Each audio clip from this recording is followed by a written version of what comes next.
देश के दूसरे सबसे बड़े पद से इस्तीफा। उपराष्ट्रपति जगदीप धनखड़ ने अचानक छोड़ा पद। पर सवाल ये है, इस्तीफा उनके हाथों से आया या किसी के इशारे पर लिखा गया? क्या इसके पीछे संजय जोशी जैसे दबे हुए दिमाग हैं या कोई और गहरा खिलाड़ी? और सबसे बड़ा सवाल, अब अगला नंबर किसका? क्या अब बारी प्रधानमंत्री मोदी की है? क्या चल रही है भाजपा के भीतर एक साइलेंट बगावत?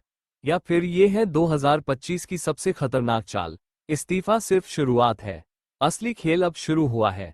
जानते हैं पूरी खबर। नमस्कार दोस्तों, मैं हूं आपका होस्ट आशीष और आप देख रहे हैं RM न्यूज इंडिया लाइव।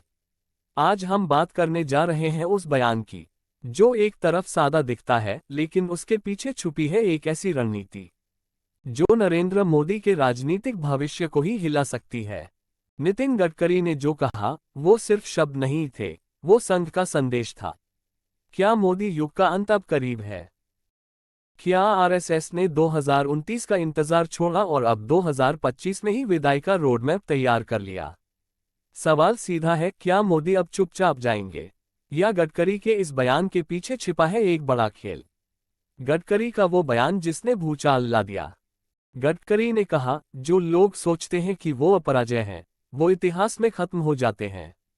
मंच नागपुर का था। कार्यक्रम संघ के प्रभाव क्षेत्र में हो रहा था और श्रोता, बीजेपी, संघ और मीडिया के चुनिंदा लोग। अब सोचिए, गडकरी जो खुद RSS के प्रिय, मोदी के पुराने साथी, लेकिन अब दूरी पर, वो ऐसे बयान यूं ही देंगे? इस भाषण के ठीक 2 दिन पहले गडकरी को लेकर खबर आई कि वो 2024 के बाद राजनीति से संन्यास लेने का सोच रहे थे। लेकिन अचानक वो फिर सामने आए और बोले, मैं कहीं नहीं जा रहा। जो खुद को अविजयी मानते हैं वो मिट जाते हैं। ये किसके लिए कहा गया था? अब बात करते हैं RSS की। RSS हमेशा संगठन के अनुशासन की बात करता है, लेकिन पिछले कुछ वर्षों में कई बार ऐसे संकेत मिले कि संघ और मोदी जी की सोच में फर्क बढ़ता जा रहा है। मोदी जी का व्यक्तिगत ब्रांड मोदी है टू मुमकिन है। चुनाव प्रचार में संघ की सीमित भूमिका और सबसे अहम, संघ के प्रमुख मोहन भागवत के 2 बयान। राजनीति समाज का मार्गदर्शन नहीं कर सकती। हर चीज के लिए मोदी पर निर्भरता ठीक नहीं है। इन बयानों के पीछे एक ही संदेश छुपा था। संघ अब एक और चेहरा चाहता है। एक ऐसा चेहरा जो संगठन के प्रति उत्तरदायी हो, न कि खुद का ब्रांड। नितिन गडकरी संघ के सबसे करीबी नेताओं में माने जाते हैं। वो संघ के शिक्षा विभाग से आए, ABVP से निकले और RSS मुख्यालय में उनका सीधा संपर्क है। कई रिपोर्ट्स में कहा गया है कि मोदी शाह की जोड़ी को रोकने के लिए संघ के पास गडकरी एकमात्र विकल्प है।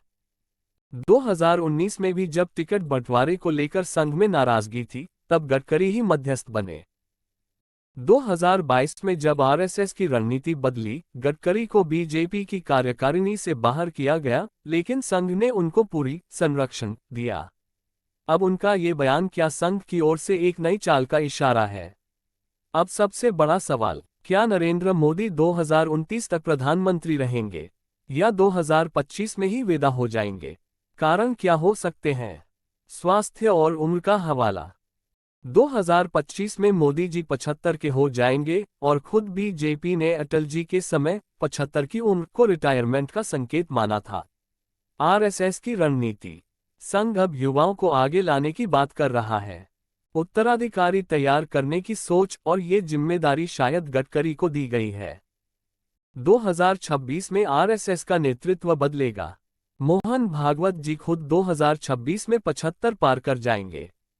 ऐसे में वो नया रोडमैप 2025 तक पूरा करना चाहेंगे। ये सब संकेत यही कहते हैं। 2025 में मोदी जी की सम्मानजनक विदाई का माहौल बनाया जा रहा है। अब सवाल है, क्या मोदी जैसा शख्स जो 2014 से आज तक भारत की राजनीति के सबसे ताकतवर नेता रहे हैं, वो चुपचाप विदा ले लेंगे? संभावनाएं क्या कहती हैं? संभव है कि मोदी खुद एक नया रोल लें, जैसे राष्ट्रपति या अंतर्राष्ट्रीय मंचों पर कोई भूमिका, या वो राष्ट्र निर्माता की छवि के साथ खुद ही 2025 में संन्यास लेकर इतिहास में जगह बना लें। लेकिन अगर संघ के इशारे पर यह सब हो रहा है, तो क्या बीजेपी में 2 फाड़ होंगे? क्या शाह, योगी, गडकरी और मोदी अलग अलग रास्तों पर जाएंगे? आखिर में सबसे बड़ा सवाल जनता का है। क्या जनता मोदी के बिना बीजेपी को स्वीकार करेगी? क्या संघ का दांव चलेगा या फिर ये दांव बीजेपी के लिए भारी पड़ जाएगा? ये वीडियो खत्म नहीं हुआ है, ये बस एक शुरुआत है। आने वाले महीनों में और भी बड़े संकेत सामने आएंगे। क्या 2025 में भारत के सबसे लोकप्रिय नेता को संघ चुपचाप विदा कर देगा या इतिहास खुद एक नई कहानी लिखेगा? हमारी टीम इस पर लगातार रिसर्च और रिपोर्ट लाती रहेगी, इसलिए चैनल को सब्सक्राइब करें और इस वीडियो को शेयर करें। जय हिंद, वंदे मातरम।